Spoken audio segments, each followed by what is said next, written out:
me falem, tá? Se eu não percebo. Caso eu não perceba.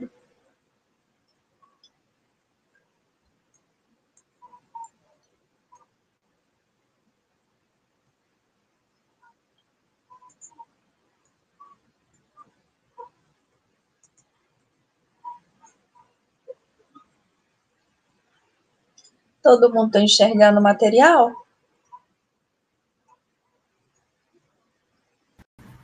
Sim, professora. Bom demais. Ô, professora, Oi?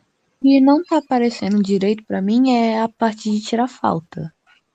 Vai ser depois da conferência que vai abrir? Eu acho que tá lá no AVA, lá não é aqui dentro do Jitsi, não. Você olhou lá na nossa página? Sim, tem a aba presença lá, só que não tá funcionando direito. Não tem como marcar mesmo. Tá. Então vai ser depois da aula, que eu tenho que parar para olhar o que acontece. Tá bom? No final da Tá aula, ok, então. obrigada, professora. Mas eu vou pegar a lista aqui de quem tá presente. Tem 35 alunos. Nós somos mais de 100, né? Só uma sala praticamente tá aqui. Mas enfim. Pessoal, nós vamos falar agora sobre o bloco da União Europeia. Eu até pretendi estender o assunto um pouco mais sobre imigrações e xenofobia, mas nosso calendário ele está um pouco puxado, está um pouco apertado. Nós temos um AP ainda de geografia para fazer. Então, vamos ver essa matéria, que ela é muito importante para as provas. E mais à frente, sobrando um tempo, a gente trabalha temas que vocês tenham dúvida, que vocês precisam revisar mais. Nós vamos ter a semana de uma semana anterior da AE, vai ser revisão. Então, nós temos 2 aulas de revisão. E nós temos a nossa AP, que vai ser depois do feriado. Nós temos essa aula agora. Semana que vem nós temos aula. E na outra terça é prova, tá? É a nossa terceira AP. E daí vai cair essa matéria aqui e a matéria da semana que vem, que é conflitos étnico-religiosos na Europa. Mas vamos dar andamento aqui ao assunto sobre bloco da União Europeia. Essa matéria, ela está de forma breve lá no seu livro didático, da página 78 a 82. Então, para complementar, né, as informações do livro, favor considerar esse material aqui também, porque ele está mais completinho. Vamos relembrar aqui, né, o que são blocos econômicos. Os blocos econômicos, eles são diferentes dos Gs, né? Acho que a gente já até estudou o G5, o G20, o G7. Esses grupos são informais, os países conversam entre si, estabelecem acordos, mas eles são informais. Já os blocos econômicos são entidades formais, é um agrupamento de países que vão se unir ali com a principal função de intensificar o comércio entre esses países, mas essa união ela vai ter punições, normas, regras, fiscalização para todos aqueles que não seguem os acordos estabelecidos ali dentro do bloco. Então, os países que fazem parte do bloco têm que seguir, porque corre o risco de ser retirado pela coordenação ali do bloco, né? Então, através desses blocos econômicos, nós temos ali a intensificação do comércio entre um conjunto de países e acaba que forma ali uma regionalização do comércio mundial. Então, aqui na América do Sul, nós temos o Mercosul, na América do Norte, nós temos o NAFTA, lá na Europa, nós temos o mercado comum europeu, na Ásia, nós temos outros mercados, outros blocos, né? Cada bloco, o comércio entre eles é muito forte, tá? Então, forma uma regionalização do comércio mundial. Só que acontece, pessoal, nem todo bloco é semelhante, existem diferenças entre eles. Na verdade, nós podemos falar que há uma evolução de um bloco econômico. Todo bloco econômico, ele começa ali com uma zona de livre comércio, enquanto, né, uma zona de livre comércio são países que se juntam e estabelecem que ali no contexto daqueles países não existirá tarifas alfandegárias, que é de movimentação dessas mercadorias.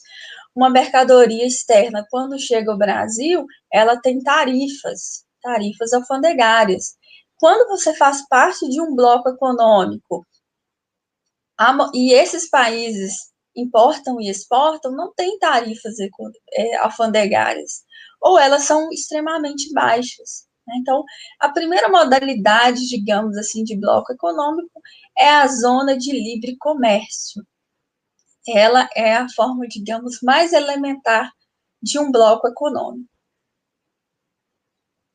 Depois da zona de livre comércio, há um processo evolutivo, né? Se esse comércio está dando certo, se está sendo benéfico para todos os países, é comum que ocorra, além da zona de livre comércio entre esses países, a união aduaneira. A união aduaneira reforça, integra um pouco mais esses países, no sentido de que eles agora irão adotar a tarifa externa comum, que é uma tarifa ali que objetiva reduzir a competitividade entre os países desse bloco. Por exemplo, na União Aduaneira, o bloco adota a TEC, a Tarifa Externa Comum. Isso significa o quê? Pensa aqui no Mercosul, né? Brasil, Argentina, Paraguai e Uruguai. Então, esses 4 países fazem parte do Mercosul. E esses países do Argentina, por exemplo, e Brasil, produzem calçados. E a França quer comprar calçados. Em relação à tarifa externa adotada, tanto faz a França importar da Argentina ou do Brasil, porque a tarifa de importação que a França vai pagar é a mesma. Então, reduz a competitividade entre Brasil e Argentina, que são do mesmo bloco. Então, isso acaba ali integrando os países um pouco mais, né, promovendo ali redução da competitividade entre esses países. E uma outra forma mais evoluída ainda de bloco econômico é o mercado comum. O mercado comum, nós temos ali, além da zona de livre comércio, os produtos, mercadorias, serviços circulando livremente, capitais, né? Uma indústria, ela pode se alocar em outro país sem burocracia. E também temos a circulação de pessoas. Nós vamos falar que o mercado comum, né, da União Europeia estabeleceu-se lá as 4 liberdades fundamentais. Nós vamos ver o que é isso. Então, o mercado comum é a forma mais evoluída de bloco econômico e é o modelo adotado pela União Europeia, né, que está nesse estágio mais avançado. É uma fina flor, não tem problemas nenhum. Nós, parece o único país, né? São 27 países que estabelecem essas políticas, que integram eles cada vez mais. Realmente funciona. Nós vamos ver o que funciona e o que não funciona. Mas uma coisa que nós podemos reafirmar com muita segurança é que esses países, eles crescem mais e eles crescem unidos, né? Não tem, assim, um país cresce muito a mais do que o outro. Não, eles geralmente eles crescem proporcionalmente, porque o bloco objetiva reduzir as desigualdades socioeconômicas entre eles, que é um objetivo do mercado comum e não de outros. Independente da modalidade do bloco econômico ali, todo bloco econômico ele objetiva reduzir ou eliminar tarifas alfandegárias, impostos, fazer com que a mercadoria ela circula mais livremente. Esse é o primeiro propósito, tá, de todo bloco. E dali para frente, nós temos outros objetivos. A União Europeia, ela é o único modelo de mercado comum do mundo. Logicamente, ela não nasceu hoje, né? Ela começa lá em 1944, um pouco antes da Segunda Guerra Mundial acabar, com o Benelux, que era a união entre 3 países que eles combinaram entre si a livre circulação de mercadorias sem tarifas alfandegárias entre eles. Então, o Benelux foi o primeiro. Em 1951, o Benelux observou os avanços, os progressos econômicos adquiridos, né? Então, eles resolveram ampliar, né? E daí eles incorporam ali mais países e, além disso, adotam a zona de livre comércio para o carvão e o aço, que eram os produtos que mais que era a principal pauta de importação e exportação na época.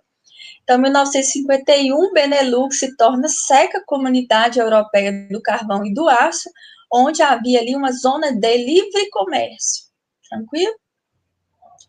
Em 1970, 20 anos depois, nós temos aí, mais uma vez, um balanço sobre essa zona de livre comércio positiva, que levou ali a comunidade do aço e do carvão a ampliar os seus horizontes. Então, em 1970, a Comunidade Europeia do Carvão e do Aço vai mudar de nome, vai agora se chamar Comunidade Europeia Econômica. Qual que é a novidade desse modelo agora? Nós temos ali a inserção de novos países, entrada de 9 países. Além disso, foi criado um fundo financeiro, né? Então, cada país ali do bloco vai ter que colocar um dinheiro no fundo, uma espécie de banco europeu, né? Visando ali futuramente melhorar, trazer infraestrutura para esses países que compõem ali o bloco da Comunidade Europeia Econômica. Então, nós temos, então, em 1970, essa evolução. Em 1992, né, houve um novo avanço, uma nova perspectiva aí para esse bloco, onde nós temos a substituição da Comunidade Econômica Europeia para o que nós conhecemos como União Europeia. E aí sim, o bloco como nós conhecemos hoje, né, próximo aos modelos que nós conhecemos hoje, surge lá em 1992, onde surgem as 4 liberdades fundamentais. E é somente aqui em 1992 que foi permitido a circulação de pessoas entre os países que compõem esse bloco, que até então não tinha, né? Nós temos, além disso, em 1992, então, essa mudança com a adoção ali das 4 liberdades fundamentais, esse momento ele é chamado de Tratado de Maastricht. Nós vamos falar um pouco sobre ele. Mais à frente, houve ali a adoção da zona do euro, né? A Europa percebeu a necessidade de adotar moeda única. Logicamente, nem todos os países adotaram essa moeda. Dos 27 países que adotam, dos 27 países que fazem parte da União Europeia, apenas 19 adotam o euro como moeda. E quem regulamenta esse dinheiro, como que é a valorização, desvalorização, o controle desse dinheiro é do Banco Europeu. Então, o bloco econômico tem um banco, né, onde vai ali fazer as políticas econômicas para todos. Aqui era 12 países, né, não é 19, não. Não sei onde que eu vi 19. Acho que ele começou com 12 países e hoje já se estende a 19. Vou conferir. O Tratado de Lisboa também foi um outro marco importante. De tudo isso que nós estamos falando, pessoal, os marcos históricos aqui mais importantes é o Tratado de Maastricht, de 92, e o Tratado de Lisboa, de 2007. O Tratado de Lisboa, de 2007, ele é importante porque ele cria instituições políticas e econômicas que irão representar esses 27 países, tá? E isso significa muitas mudanças, né? É como se um país cedesse sua autonomia, um pouco de sua autonomia, para que alguém lá em cima governasse por eles, né? E isso é um avanço em termos políticos, principalmente, né? E foi ali no Tratado de Lisboa que foi criado o Parlamento Europeu, onde existe ali um representante, né? O presidente da Europa, da União Europeia. Vamos começar aqui então, ó. Hoje nós temos 27 países. Se der tempo, nós vamos falar do Brexit hoje ainda. Eram 28 até o ano retrasado. O Reino Unido saiu da União Europeia, nós temos que entender por que ele saiu. E atualmente nós temos 5 países que desejam entrar para o bloco da União Europeia. Dentre eles, Turquia, a gente já viu o que impede a Turquia de entrar no bloco da União Europeia, mas ela é uma candidata. Albânia, Macedônia, Montenegro, Sérvia, Kosovo, Bósnia e Herzegovina são países também potenciais para participar do bloco da União Europeia. Então, aqueles países ali da Europa Oriental anseiam, né, por entrar no bloco da União Europeia. Muitos já entraram, né? Eu vou mostrar aqui depois quais foram os que entraram mais recentemente.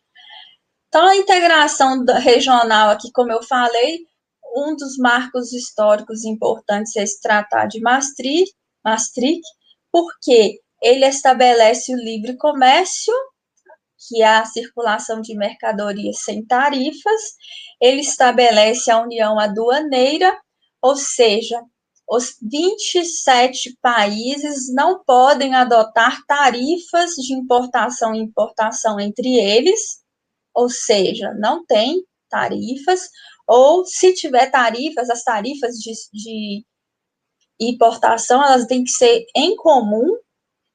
Por exemplo, França quer Brasil quer importar calçados da França, está em dúvida entre França ou Alemanha.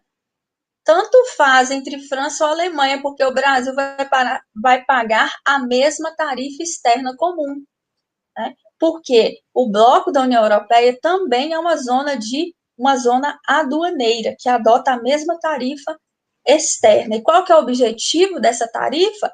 Reduzir a competitividade entre os países do bloco. Além disso, houve ali no Tratado de Maastricht, em 92, a permissão da circulação de pessoas que fazem parte do mesmo bloco, né? Então, são essas liberdades fundamentais: circulação de mercadorias, capitais, bens e serviços e pessoas.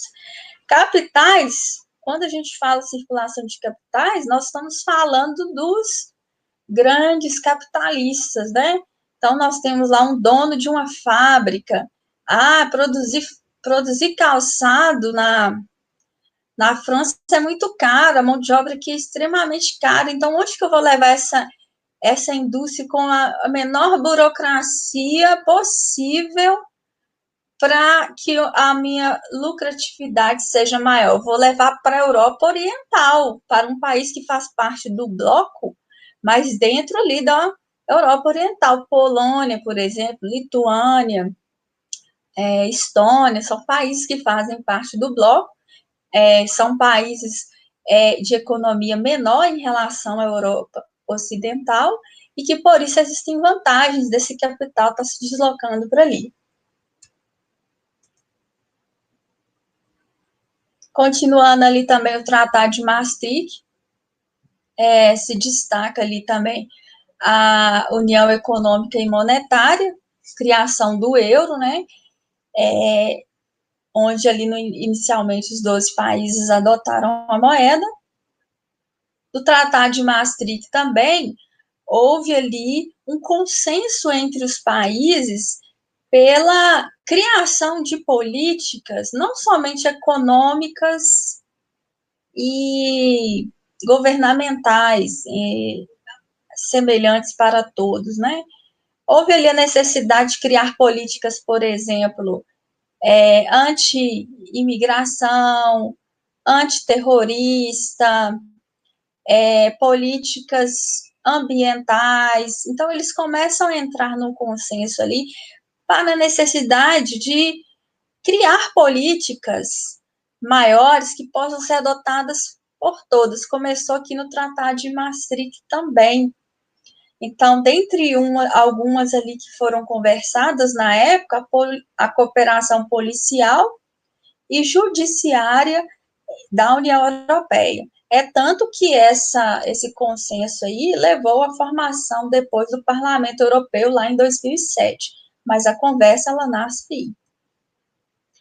Então, nós temos aqui um resumo, né, do Tratado de Maastricht, regulamenta o comércio entre os países membros do bloco, né,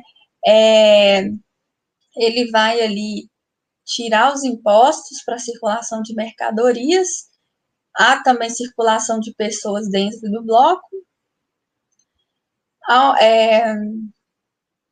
que eu já falei, criação de leis trabalhistas comuns para todos também, então vai começar a ocorrer, né, como as indústrias, né, como a indústria ela pode sair da França e ir lá para a Polônia, lá para a Estônia, as leis trabalhistas elas começam também a se uniformizar ali dentro do contexto do bloco da União Europeia, e a adoção de uma moeda única ali para alguns países.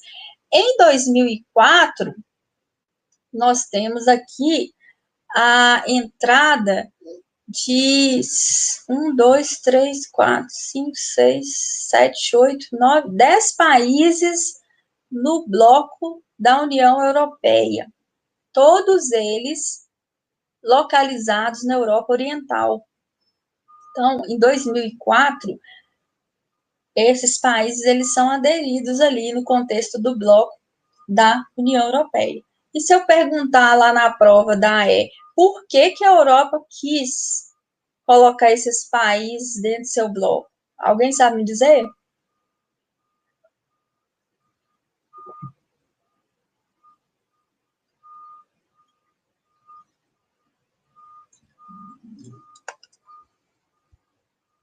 Por que colocar economias menores dentro do contexto do bloco? Faz sentido? Claro que faz sentido, né? Vocês não me responderam, me deixaram no vácuo, mas está aqui a resposta. Quais são as vantagens para adesão? Antes de concluir, observe aqui o mapa, né? O PIB per capita, o que está de mais vermelho, possui os maiores PIBs per capita. E o que está de mais rosinha aqui são os menores PIBs per capita.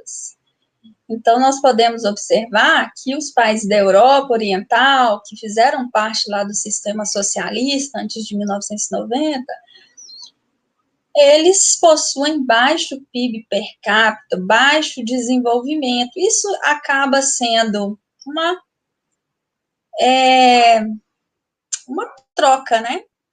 porque o que os países da Europa Oriental têm para oferecer? Eles têm para oferecer mão de obra mais barata, né? Muitas vezes fontes energéticas. E o que eles ganham com isso? Porque eles oferecem vantagens, fatores locacionais. E o que os países da Europa Oriental ganham com isso? Eles vão ganhar investimentos, né? Porque um dos princípios do bloco da União Europeia é levar investimentos, incentivar setores que não estão bem desenvolvidos, de infraestrutura, de agricultura, de comércio. Então, o bloco da União Europeia acaba levando investimentos para áreas que não são tão bem estruturadas assim, faz parte dos ideais desse bloco. Então, aqui, para a Europa, para os países da Europa Oriental, significa participar de políticas econômicas subsidiárias agrícolas. Vocês lembram que eu falei do PAC? A política agrícola comum, ela está disponível para todo mundo que faz parte do bloco da União Europeia. Então, agora, esses países poderão usufruir desses subsídios agrícolas. Então, isso é importante, significativo aí para esses países. Mas também tem incentivos na parte de indústrias. Também o bloco busca, como eu falei com vocês, reduzir as desigualdades entre os membros, levando investimentos, infraestrutura. Então, tudo isso acaba contribuindo para o desenvolvimento socioeconômico desses países da Europa Oriental que fazem parte do bloco. E para os países da Europa Ocidental, representa o acesso à mão de obra mais barata e também mercado consumidor. Como eu falei, a média salarial na Europa Oriental é 500 euros, enquanto que na Europa Ocidental é em torno de 1.500 euros. Vamos falar agora sobre o Tratado de Lisboa. Ele foi criado em 2007, ele passa a ser aplicado em 2009. E qual que é a importância desse tratado? Né? Ele cria instrumentos políticos, organismos, instituições políticas e econômicas maiores que vão reger ali a política e a economia do bloco. Né? Então, o Parlamento Europeu é criado e o Conselho da União Europeia também é criado. Cada um possui uma função. O Parlamento Europeu, por exemplo, eles vão criar leis, né, para serem adotados em todos os países do bloco, políticas antiterroristas, ambientais. Quem decide ou não participar de uma licitação para infraestrutura, eles que decidem, eles que observam onde que precisa de investimentos, né, eles que decidem esse Parlamento Europeu. E o Conselho da União Europeia, existe um presidente, né, dentro desse conselho, ele representa a União Europeia em âmbito internacional. Nós até vimos, né, o G20, né, o G20 são 19 países, mais a União Europeia. A União Europeia não está sendo contabilizada aqui como 27 países, está sendo contabilizada como um país, G20. O 20, né, que é o bloco da União Europeia. E daí, quem vai representar esses 27 países? É o presidente da União Europeia, que vai ali participar de eventos externos que influenciam de alguma forma a União Europeia e ratificar ou não acordos internacionais que possam ali impactar na sua economia, nas suas decisões ali internas, né, da sua vida ali em si. Então, nós temos, por exemplo, o Protocolo de Quioto foi assinado, agora mais recentemente o Acordo de Paris foi ratificado pelo Conselho da União Europeia. Então, quando, por exemplo, a pandemia, quem é que vai trazer para si as políticas que irão orientar a União Europeia? O presidente da União Europeia. Então, assim, os países, eles continuam tendo ali seus presidentes, seus governadores, mas eles não estão sozinhos, né? Eles cederam, eles resolveram ceder parte da sua autonomia para essas instituições maiores do bloco, entenderam? Então, a Portugal, França, Espanha, Alemanha não pode fazer essa política interna ignorando as orientações políticas e econômicas do bloco, porque senão ele vai ser retirado. Existe uma obrigatoriedade ali. Né? Tem que existir um consenso. E isso vem acontecendo, exceto com a saída do Reino Unido, que nós vamos falar mais à frente.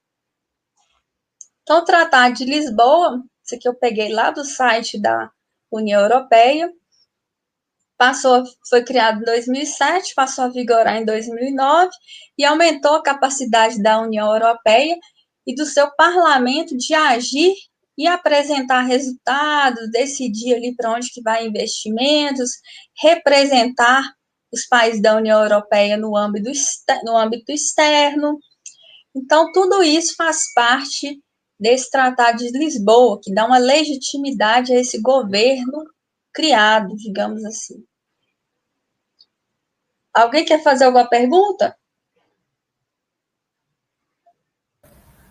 Sem dúvida, professora. Sem dúvidas também, professora. Pode falar.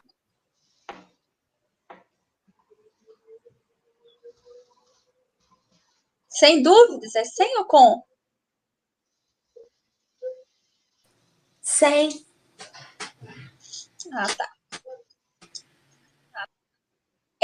Então, vamos continuar aqui, ó. Então, o bloco, vamos analisar aqui algumas políticas adotadas pela União Europeia. Ela busca reduzir as desigualdades socioeconômicas entre os membros. E quem faz isso? O Parlamento Europeu. O Parlamento Europeu olha lá os indicadores de todos os países do bloco. Olha, o IDH de tal país está bom, não. O PIB também está diminuindo. O que o bloco pode fazer para melhorar essa situação? Então, o bloco vai lá, vamos investir mais em agricultura nesse país. Aí o parlamento vai lá e investe, né? Então, nós temos ali alguns fundos. O Fundo Europeu do Desenvolvimento Regional, que é esse ali que decide onde que está precisando, Fundo Social Europeu e o Fundo Agrícola Comum, que o PAC, né, Política Agrícola Comum, que nós já estudamos. Todos eles são subsídios e empréstimos para resolver questões de desigualdades, de deficiências de infraestrutura agrícola, industrial.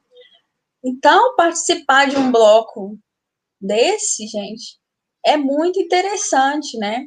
Porque não é cada um por si, Deus por todos, né? Não é assim. O bloco, ele é cooperativo. Ele busca ali se atentar para as necessidades dos países e atuar, visando ali resolver os problemas, porque eles reconhecem que a deficiência de um país pode impactar nos outros países, né? Então, há esse consenso, esse entendimento. Eles ainda objetivam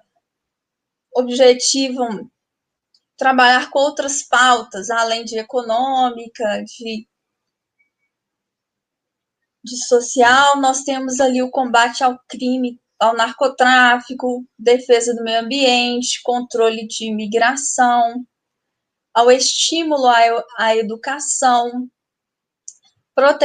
proteção do consumidor, saúde pública e defesa do território. Então, nós temos em vários níveis, esses acordos, né, assinados e ratificados por todos os países que constituem ali o bloco, para aceitar esse tipo de política semelhante que vai ser adotada ali em todos. Todos assinaram ali o Acordo de Paris e o Protocolo de Quioto, por exemplo, que são medidas socioambientais para redução de emissão de poluentes, né? A Europa sempre foi um dos primeiros a concordar com esse tipo de política ambiental, e ela, enquanto bloco, assina, e todos os países vão buscar ali se adaptar para reduzir essas emissões. Isso não somente em relação à política ambiental, mas também em relação ao controle de imigração, combate ao crime.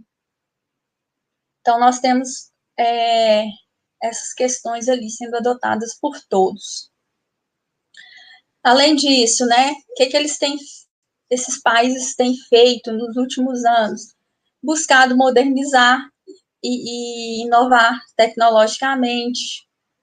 A produção agrícola, a gente já viu uma aula só sobre isso, quais são os objetivos do PAC, que é reduzir a competitividade entre os países do bloco e aumentar a competitividade com os países fora do bloco. Quando o governo subsidia a produção dos países do bloco, está reduzindo o custo de produção.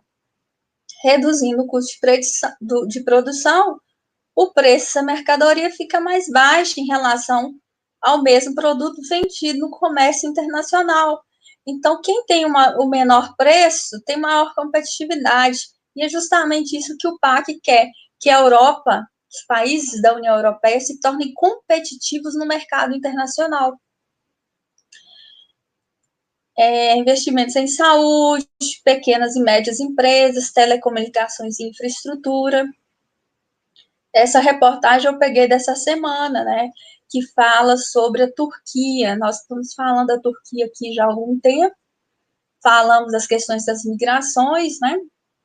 A Turquia, 99% da sua população é islâmica, ela pleiteia a entrada junto à União Europeia, mas há vários impasses. E houve, né, uma tentativa de conversa entre os líderes ali da União Europeia e o presidente, né, da Turquia, para tentar entrar num acordo, num caminho possível para essa entrada. Só que o que aconteceu durante a reunião, olha como é que a Turquia também não se ajuda, né? Uma das líderes foi uma equipe, né? E dentro dessa equipe tinha uma mulher. E lá na comissão lá da Turquia, eles prepararam a sala para que todos os homens tivessem assento e não colocaram assento para a mulher. Então, isso é muito complicado, né? Porque, além de ser uma discriminação de gênero, torna de mais difícil ainda a conversa entre a Turquia e a União Europeia, porque a União Europeia, ela busca ali exterminar qualquer tipo de discriminação, né? É lógico que ela não consegue, tem as questões dos imigrantes, tem a xenofobia, mas as questões de gênero, as questões, ela busca ali respeitar e aceitar. Já a Turquia, historicamente, principalmente no islamismo, o Estado lá na Turquia não é laico, né, religião e política andam muito próximos, e na Turquia, em função, né, desse cultural, da religião, a mulher tem outros papéis sociais, né? Mas numa reunião de tamanha importância, né, deixar uma comissionária europeia sem assento já diz muito sobre como que a Turquia quer entrar no bloco da União Europeia, sem se desfazer de suas crenças, de seus hábitos e comportamentos. Então, isso meio que virou chacota na mídia internacional essa semana que passou. Né? Entenderam? Na Turquia, nesse negócio aí, a única coisa que eu ia falar, se, tipo, me mandassem calar a boca, eu ia falar, agora você me chama de senhora. E logo mandar um agora, você me chama de senhora, só pra calar a boca deles. Na verdade, assim, ficou muito feio para a Turquia. Eu não coloquei o nome aqui, mas ficou assim, a Turquia saiu como chacota em nível, na mídia internacional, sabe? Tipo assim, Sei. eles saíram como uma chacota, assim, tipo uma reunião que não levou a nada e que só evidenciou que a Turquia não possui ali os critérios para participar de uma união tão distinta da sua cultura, né, da sua língua, da sua religião. Então, E também evidenciou ainda mais, né? foi meio estranho eles, tipo, colocarem assento só para homem e deixar a mulher em pé. Ela acabou sentando no sofá ali meio afastado, mas isso diz muito, né, sobre a intenção do país. Então, Porque, pelo que acabou eu que não sei, teve nesse negociação. país, mulher não tem direito a nada. Até tem que Sim, andar de burca. sim. A Turquia até que é um país mais moderno, né? Lá você tem votação, tem uma certa democracia, mas ela é muito frágil, sabe? Sei. Então, por isso que a Europa ainda tenta conversar com ela, mas ainda há muitas práticas sociais e culturais onde a mulher não está inserida. Lá ela é taxada que nem a de antigamente. Mulher não tem direito a nada. O homem tem que. Mulher é. Lá na Turquia, a mulher é, como dizem, é feita para casar. Só que nos outros países, a mulher é diferente. É muito É, bem vista pela sociedade. principalmente, nós estamos falando de um conjunto de países do mundo ocidental, né? Que tem ali uma outra perspectiva, uma outra visão de mundo, né? É claro que mesmo aqui no Ocidente, essas visões, elas existem, elas têm uma trajetória já há um bom tempo, mas não quer dizer que está consolidada, não, né? Mulher continua recebendo menos do que homem em muitos lugares. Mas isso a gente, né, as sociedades ocidentais ali buscam corrigir, existem políticas que buscam ali criminalizar, seja violência, seja discriminação ali de gênero no serviço, assédio sexual. Então, todas essas questões que ainda existe porque faz parte de uma sociedade patriarcal, o Ocidente ainda busca dialogar, principalmente em sociedades democráticas, dialogar e chegar ali num consenso, num equilíbrio melhor. Nós não atingimos esse ideal, claro, tá? Mas nós estamos falando aqui em relação à Turquia, que deseja entrar dentro de uma união que tem como princípio o respeito à diferença de gênero. Eu E daí, lembro. quando tem uma Pera, reunião, professora. ele não considera. Entendi. Professora, desculpa eu ter te atrapalhado, é que eu lembro de um exemplo que foi uma pessoa, ela me falou que, assim, que não é justo uma mulher que tá, por exemplo, não é um chefe de uma empresa, é tipo, subchefe ganhar mais que o chefe que é um homem, sendo que a mulher, o subchefe, a mulher subchefe ganha o mesmo que o homem subchefe. Que é só uma coisa de cargos. Em termos.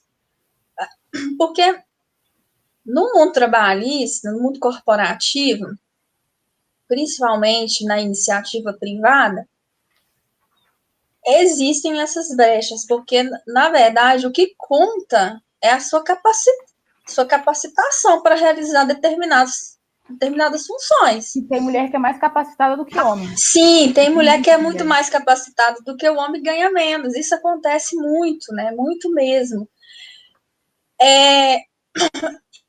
E isso acontece muito na iniciativa privada, nas grandes corporações, multinacionais. É raro a gente ver uma mulher ocupando ali, igual essa comissionária que foi, né, lá para a Turquia, entrar em um acordo com eles para, sei lá, uma possível adesão ao bloco. É difícil você ver uma comissionária, e quando tem, olha o que acontece, né? A mulher, ela nem é considerada na reunião, não existe nenhum espaço para ela dialogar e discutir ali com aquelas pessoas, né?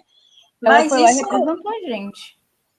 ela acabou assim, a Turquia mostrou um pouco o seu cotidiano, a sua cultura, as suas práticas, né? Quando ele faz isso, ele está mostrando isso. E isso acaba dificultando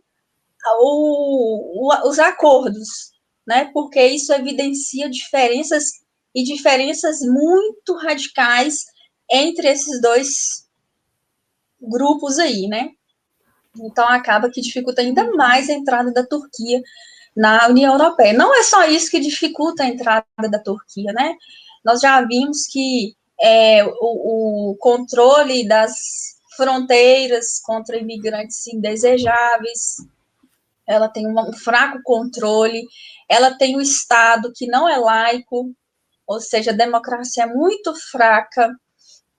Então, tudo isso vai somando negativamente para a entrada da Turquia no bloco da União Europeia.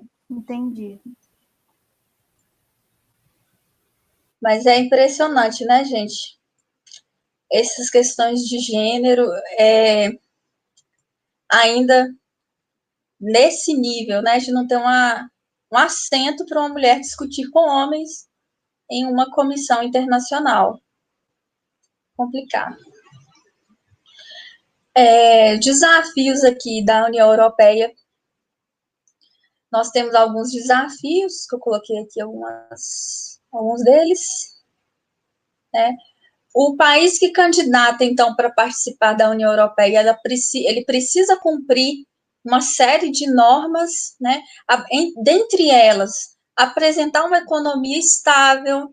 Então, a União Europeia conversa com outros países para adesão deles? Sim, conversam. Conversa com países da Europa Oriental, conversa com a Turquia, mas é necessário que esses países reconheçam os critérios da União Europeia. Quais são esses critérios? Economia estável, com inflação baixa, permitir a livre circulação de pessoas e mercadorias, serviços e capitais em seu território, né? Caso ele venha a se integrar, possuir ali instituições democráticas, consolidadas, firmes, porque a Europa a União Europeia, ela não adere países que têm ali estados não democráticos, religiosos, onde ele entende que isso não, não é semelhante ao que é praticado pelos 27. É muito distinto. Estou falando aqui de que é bom, é ruim, é mais moderno, é menos moderno, nem é isso. É questão do que os 27 países da União Europeia são muito distintos disso, entendeu? Então, não cabe um país que não é laico, que não respeita a mulher, que não tem políticas ambientais aqui dentro, porque ele vai ser um peixe fora d'água. Aí não vai ter como ele se desenvolver aqui dentro com tamanha diferença. Direitos humanos precisa de respeitar, igualdade entre homens e mulheres. Então, tudo isso são critérios ali necessários para adesão à União Europeia. Uma outra dificuldade, né, um desafio para a União Europeia é superar essas desigualdades dentro do bloco. Nós vimos aqui no início da aula esse mapa que mostra exatamente essas desigualdades. Essas desigualdades, elas têm raízes históricas do mundo bipolar, né, da Guerra Fria, e ainda não estão totalmente superadas hoje.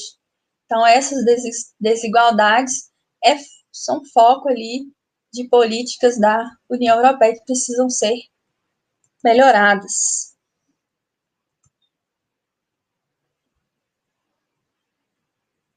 Há um problema também que existem países, inclusive, né, um dos fatores que levou o Reino Unido a sair desse bloco é a distribuição de investimentos no contexto do bloco. Então, tem países ali que recebem muitos investimentos, tem países que recebem pouco investimentos, tem países que são pouco populosos, né? Tem menos representatividade nas decisões do bloco. Um outro desafio também é a questão do terrorismo, que sempre está ali sendo discutido e ocorre, ora numa estação de metrô, ora no centro histórico. Então, isso acaba sendo um desafio também para a União Europeia controlar essas questões. A xenofobia também, desemprego, pobreza, entre outros, são ainda problemas enfrentados pela União Europeia. Aqui, ó. Condições, a gente já falou sobre isso, condições para entrar na União Europeia: Estado democrático, laico, política ambiental, políticas migratórias, igualdade de gênero. Vamos falar aqui um pouco da crise europeia em 2011. Vários fatores contribuíram para que o Reino Unido saísse da União Europeia. Dentre esses fatores, foi essa crise também de 2011. Já faz 10 anos, mas ela respingou, né, no Reino Unido, uma vez que o contexto ali dessa crise europeia, e que afetou vários países do mundo, inclusive o Brasil, o que aconteceu? Houveram uma série de negligências por parte de alguns países, principalmente Grécia, Itália e Portugal, que gastaram mais do que arrecadaram ao longo aí do tempo, ou seja, a economia, ela é do bloco, né? Mas o equilíbrio das contas, elas têm que ocorrer em nível dos países. E esses 3 países não conseguiram controlar a sua entrada e saída de recursos. Em outras palavras, o que eles fizeram? Estavam gastando mais do que produzindo economia, né? Então, isso gerou uma forte crise dentro do bloco. Inclusive, aqui, deixa eu ver se tem essa charge.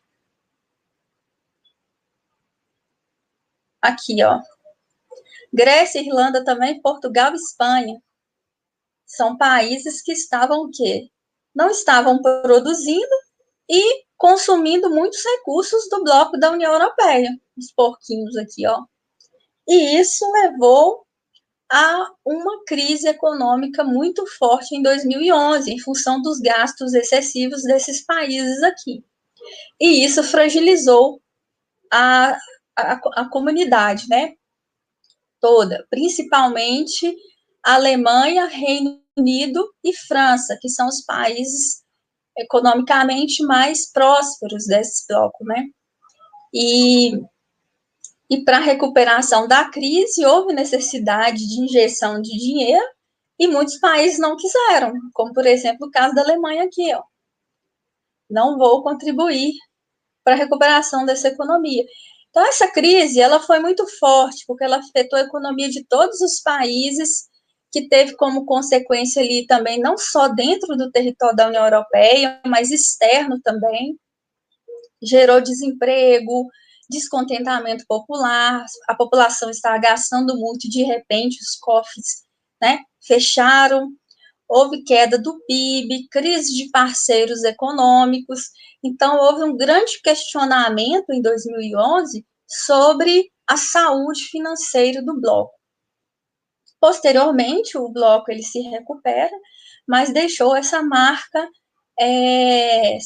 desagradável aí, né? Que foi contabilizado, inclusive, pelo Reino Unido, contabilizou na sua decisão ali de sair. Até porque o Reino Unido, ele contribui muito mais do que ele recebe investimentos do bloco, que é o que nós vamos ver agora. Vou compartilhar com vocês.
Todo mundo está enxergando o novo?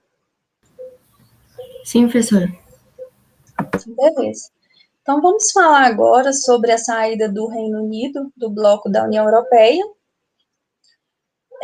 Antes de entrar nesse assunto propriamente dito, vamos rever aqui algumas vantagens e desvantagens de um país participar de um bloco econômico, tá? Principalmente aqui da União Europeia. Então, nós temos algumas vantagens para os países que fazem parte ali. Diminui os impostos, as fronteiras, né? Pode ter circulação de mão de obra, muitas vezes essa mão de obra é mais barata, isso é positivo para a economia desses países. Então, há um fluxo maior de mercadorias. Inclusive, se nós pegássemos um mapa de fluxo de mercadorias no mundo, nós vamos ver que a Europa dentro do continente europeu, há uma troca de mercadorias muito maior do que na América anglo-saxônica e na Ásia, por exemplo.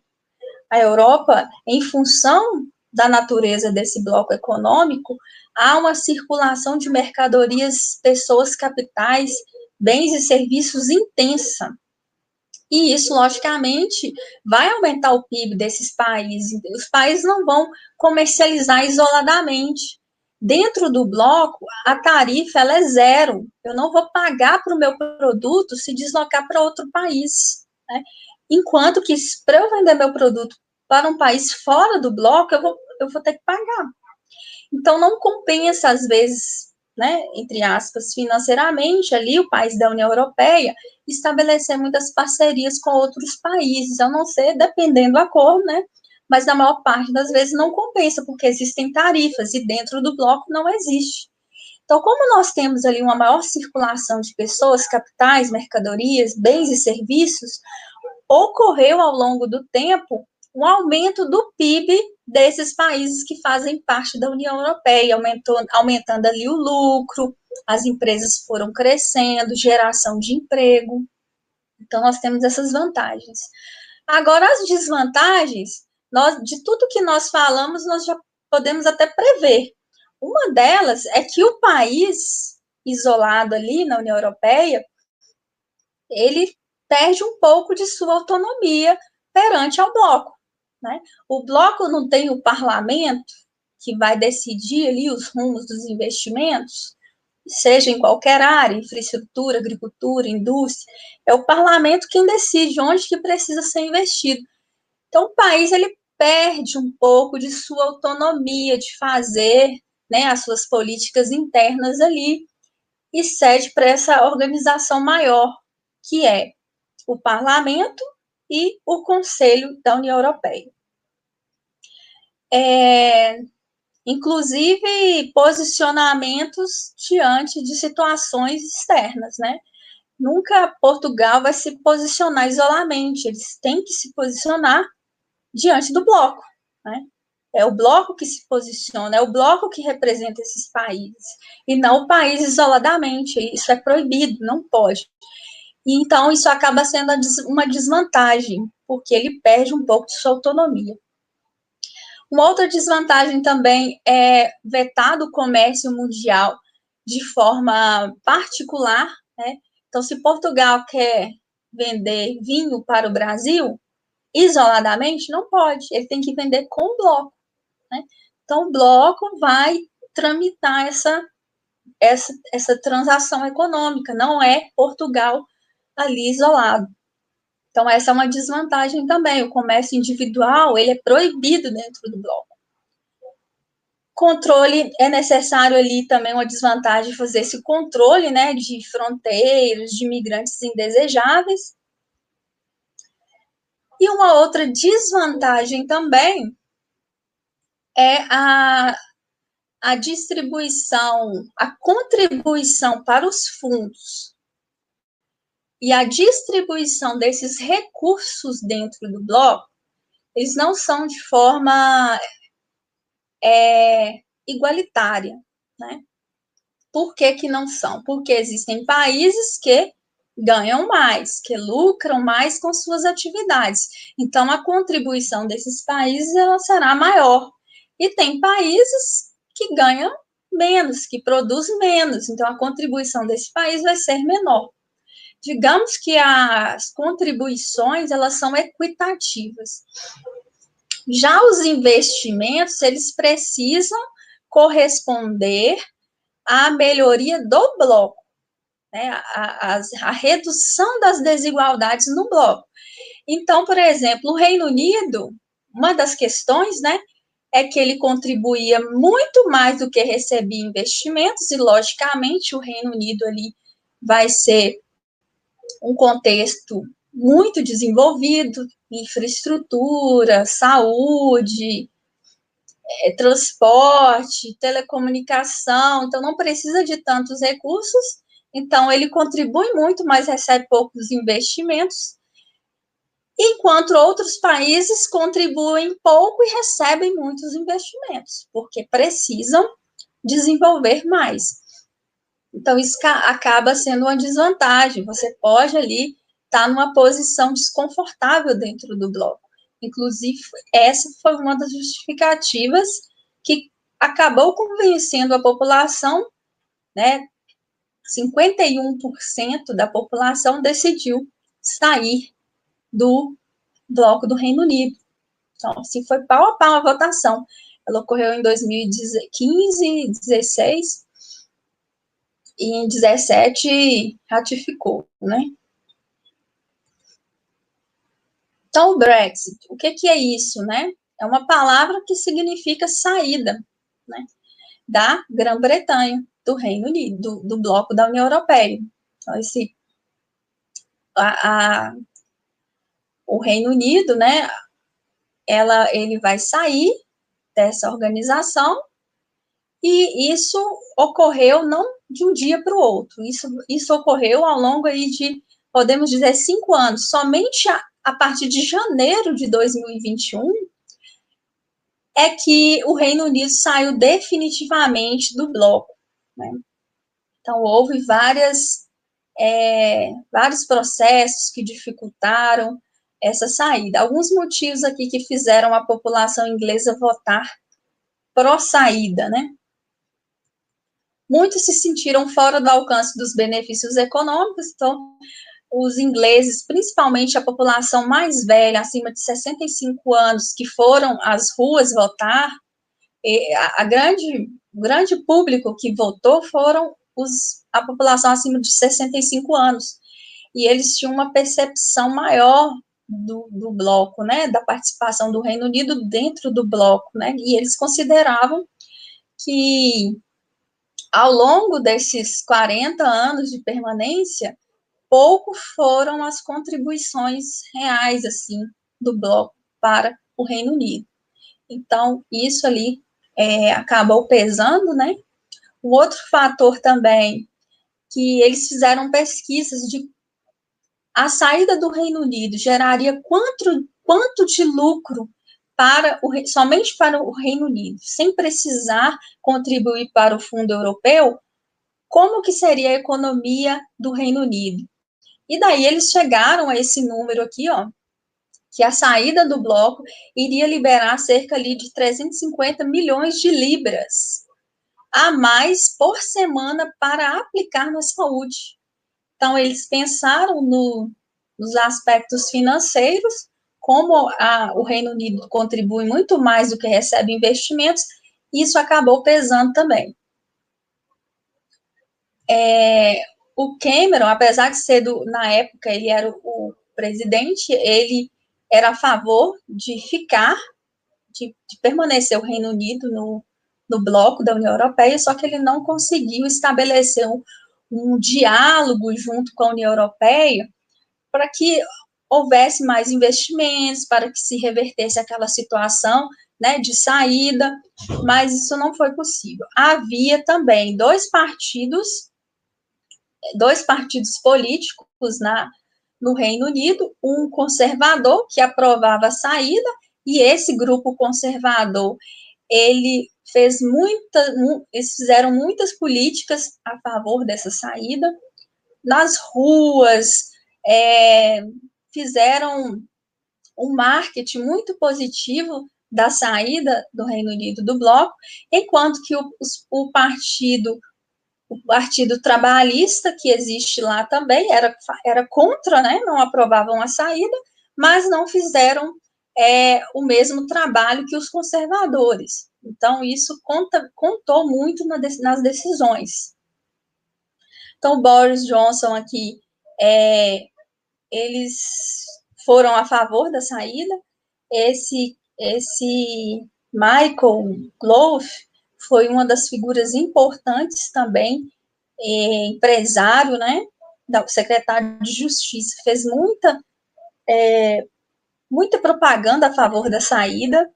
Ele realmente acreditava que o Reino Unido poderia ali crescer, ser mais livre em termos políticos, econômicos, ambientais. Ele acreditava que o Reino Unido poderia ter um salto muito grande com essa saída.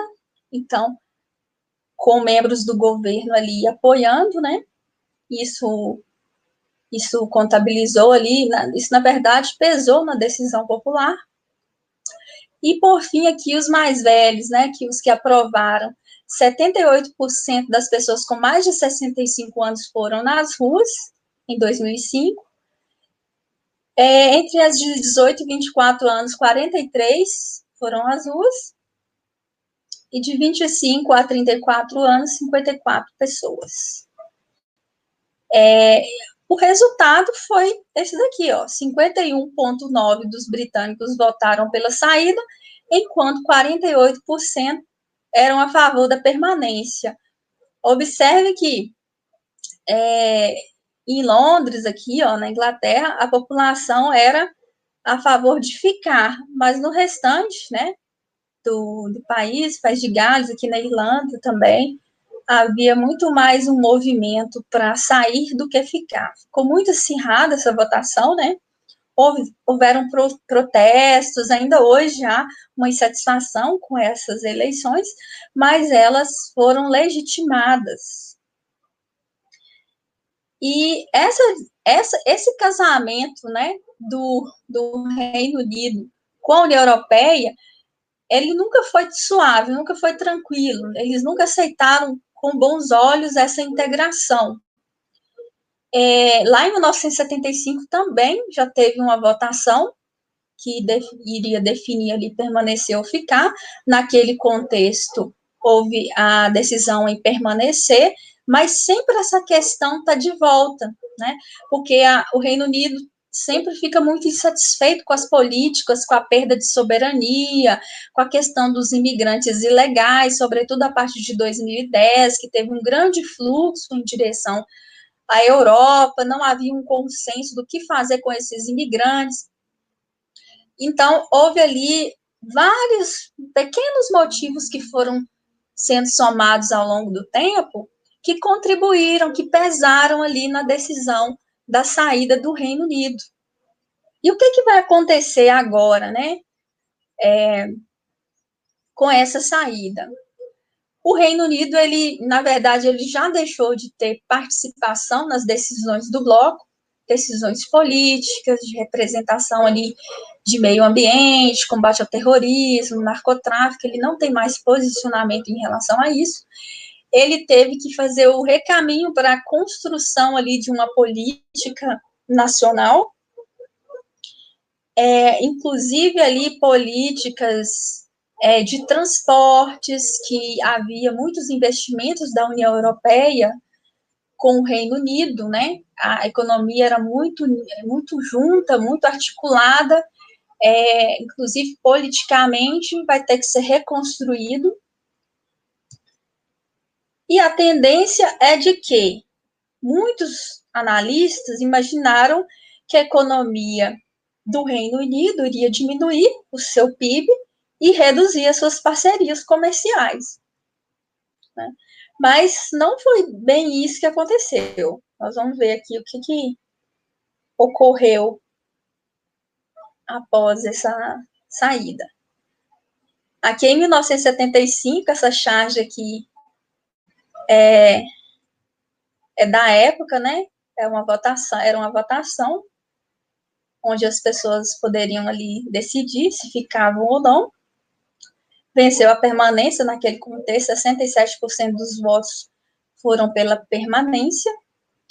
Daqui também, ó, um outro motivo que pesou, né? Olha aqui a quantidade de investimentos em bilhões de euros do Reino Unido para com a União Europeia, 11,3 bilhões de euros. Isso em 2014, tá? Porque ele saiu, na verdade, essas discussões começaram a partir daí, 2014, 15, e só se efetivou em 2020. Então, eles observaram que a contribuição é muito maior do que o recebimento de investimentos, que é o que está de amarelo aqui, ó. Então, como que você fica dentro de um bloco onde você mais contribui do que recebe investimentos? Então, o Reino Unido começou a repensar essa questão do bloco e imaginar as possibilidades de ganhos, né, sem participar do bloco. E essa que é a charge, né? O Reino Unido saindo ali do bloco da União Europeia. Outra charge também engraçadinha é essa daqui, ó. Ela estava aqui, né,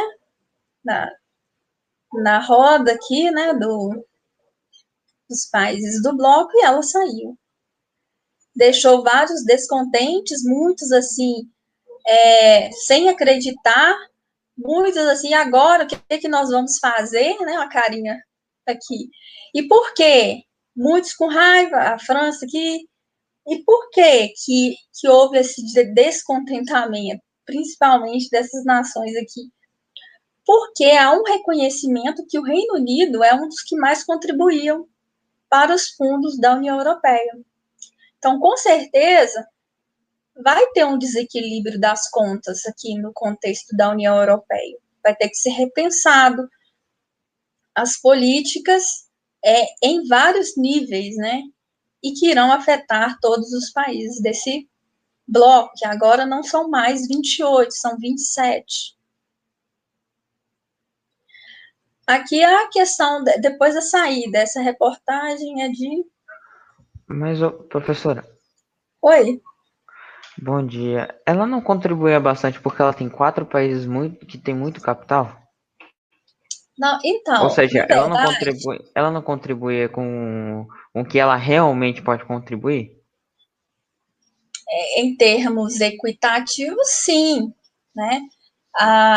O Reino Unido, o Reino Unido é composto ali por Escócia, Irlanda, País de Gales e Inglaterra. É Irlanda do Norte, eu acho. Irlanda do Norte, isso. Irlanda do Norte, País de Gales, Inglaterra e Escócia. Eles fazem parte de uma união política, Reino Unido, e eles faziam parte do bloco da União Europeia. Só que a Inglaterra, ela tem soberania política para o Reino Unido, entendeu? Por isso que se chama Reino Unido, porque ela tem uma imposição, uma soberania política maior sobre os outros. As outros, País de Gales, Escócia, Irlanda do Norte, é como se fossem províncias ali autônomas, né? São países, mas estão submetidos ali ao marco político, parlamento ali inglês, né? Então, a economia desses 4 é considerado como se fosse uma, né? E ali, quando nós falamos que ela contribuía 11,9 bilhões e recebia 6 bilhões, nós estamos falando do contexto desses 4, né, dessas 4 unidades. Então, isso acabou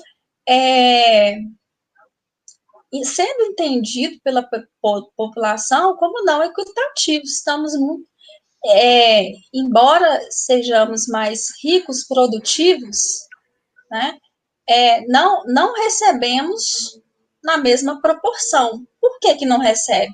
Porque já é desenvolvido, já tem muita infraestrutura, já é um dos países mais ricos, né, da União Europeia. Então, o caminho isolado foi entendido como mais digamos assim, favorável, entendeu? Então, A Portugal não faria isso, por exemplo. Né? então Portugal não faria isso, por exemplo, que é um pode-se dizer. país, Pode continuar, professor, depois eu coloco. que é um país de economia menor, né? E que precisa ali dos investimentos, do aval do Parlamento Europeu, do Conselho.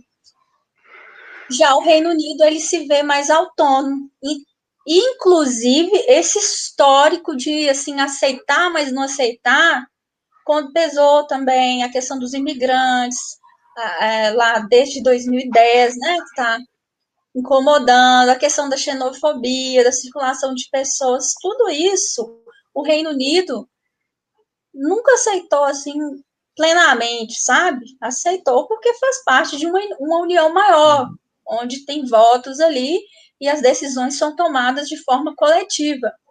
Mas ela nunca concordou plenamente com todas as decisões, desde 1975. Né? Então, isso tudo pesou para essa saída. E não foi uma saída fácil, né? 51%. Não foi uma questão muito consolidada, digamos assim. Inclusive, teve muitas manifestações de rua contrárias a essa decisão. Então, meio que pode-se dizer que a culpa do Reino Unido ter saído foi porque a Inglaterra se sobrepôs demais sobre as outras nações, é isso? Olha, não podemos falar, porque o Reino Unido fazia parte do bloco da União Europeia. Entenda Reino Unido como se fosse um Estado-nação. Não, Tá? sim. Mas é tanto que na Inglaterra o voto foi para ficar. Olha esse mapa Então, aqui. por isso que estou dizendo, pode-se afirmar que o resto das nações discordou da Inglaterra porque a Inglaterra se sobrepôs demais sobre os outros, sobre as outras três. Mas a Inglaterra aceitou, né, a decisão de sair. Não, a Inglaterra votou Ela pelo era a sair ao favor da contrário. permanência. Não, Ó, o que está de amarelo é ficar. e sair da Mercosul, não. Sair da União Europeia é em azul, professor. Então a Inglaterra votou para sair. Tá certo. Então foi ao contrário.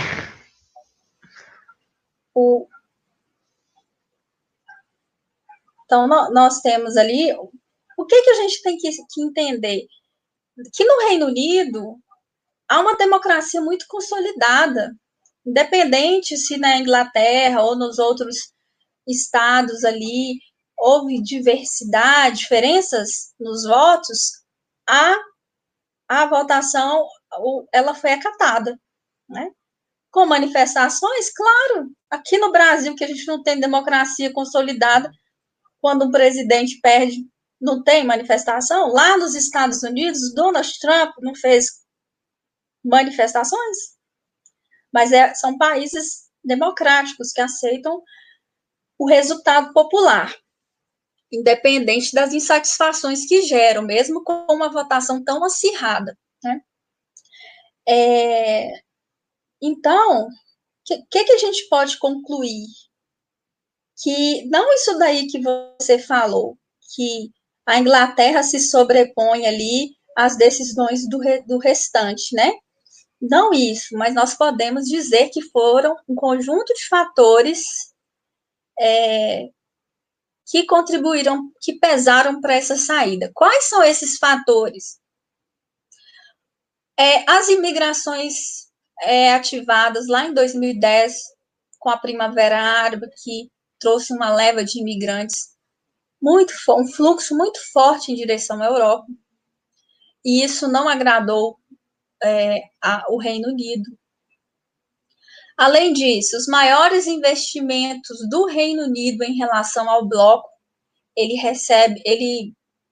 investe muito mais do que recebe investimentos. Além disso, o histórico do Reino Unido no contexto da União Europeia, que é sempre de desconfiança, que é sempre ali na dúvida, não é um país assim que legitimou tudo desde o início, né? Outro fator que pesou também, os conservadores, na época da votação lá, os conservadores, eles fizeram campanhas efetivas, contrárias ali à permanência do Reino Unido no bloco. E isso ali também foi um peso, né, decisivo ali. Então, aqui nós temos vários fatores, ó, que permitiram a saída. Os investimentos, quanto que iria sobrar se não participar, os benefícios, uma análise histórica dos benefícios recebidos, que não é lá essas coisas, pouca atuação dos partidos políticos contrários à saída, né? O secretário de Justiça, que fez uma política muito forte pela saída também, a participação majoritária da população de mais de 65 anos, que é mais conservadora, que tendia ali para uma saída. Então, tudo isso, pessoal, contribuiu para a saída do Reino Unido. Aqui não está falando sobre as imigrações, mas elas contribuíram também. As crises econômicas, que sempre não estavam diretamente relacionadas ao Reino Unido, né? A crise econômica de 2011, né? Envolveu o Reino Unido diretamente? Não envolveu. E o Reino Unido teve que colaborar para a recuperação econômica do bloco. Então, Portugal, Espanha, Holanda gastaram muito, Grécia, e todos os outros países tiveram que injetar dinheiro no bloco para recuperação econômica. Então, acaba que isso também pesa, né? Então, vamos aqui, ó, concentrar, para finalizar, quais são as políticas que, na verdade, as políticas que foram adotadas no ano passado, que foi um ano de transição. Então, foi legitimado esse resultado em 2019, 2020 foi um ano de transição, e a partir de 2021, o Reino Unido não tem participação nenhuma no bloco da União Europeia. Ano passado, como que era? Foi um ano de transição. Então, nós temos ali, no ano de 2020, o Reino Unido continuou a participar das trocas comerciais da zona de livre comércio, exceto circulação de pessoas, que foi ali barrada pelo Reino Unido. Ao longo do ano de 2020, o Reino Unido trabalhou junto com a União Europeia para criar novos acordos, não como mercado comum, mas como zona de livre comércio. Entendeu? É diferente. O Reino Unido continua participando ali como zona de livre comércio do bloco da União Europeia. Então, existem algumas tarifas ali reduzidas para o Reino Unido, não excluiu totalmente. Um outro fator ali que foi observado também é que, a partir de 2020, do ano passado, o Reino Unido pode comercializar individualmente, já que ele não faz mais parte do mercado comum, agora ele poderia comercializar individualmente com o Brasil, com os Estados Unidos, e isso gerou pontos positivos para o Reino Unido, porque anteriormente ele só poderia comercializar dentro do bloco, o bloco que mediava esses comércios externos, agora ele pode fazer isso sozinho. De outro modo, né, o Reino Unido não tem mais voz ativa nas decisões do bloco, seja para questões ambientais, combate ao narcotráfico, imigrações, ela tem que fazer todas as suas políticas individuais, não somente isso, mas também de segurança pública, segurança de dados, os padrões de aviação e segurança aérea, acesso a águas marítimas, pesca, suprimento de gás, eletricidade. Todas essas questões aqui, pessoal, eram tratadas pelo bloco, né? eram tratadas no contexto do bloco da União Europeia, que resolviam essas questões de infraestrutura. Como o Reino Unido, né, sai dessa União, agora ela vai ter que reformular todas essas políticas de infraestrutura excluídas do restante. Então é isso, pessoal. Nossa aula de hoje foi para tratar do bloco da União Europeia e da saída do Reino Unido, que são conteúdos importantes para a nossa AP e AE. Alguma dúvida? Sem dúvida, professora. Ótimo. Então, eu coloquei lá no... Eu já coloquei no sistema as notas das provas, né? Parece que tem 2 alunas que irão fazer a prova amanhã, segunda chamada. Fique atenta, de 1h30 às 2h30. E na outra semana teremos aula na terça-feira. Normalmente nós iremos estudar os conflitos e na outra semana prova. Vou colocar lá no AVA para vocês a matéria da prova já. E qualquer dúvida eu estou à disposição, tá bom? Tá bom, professora.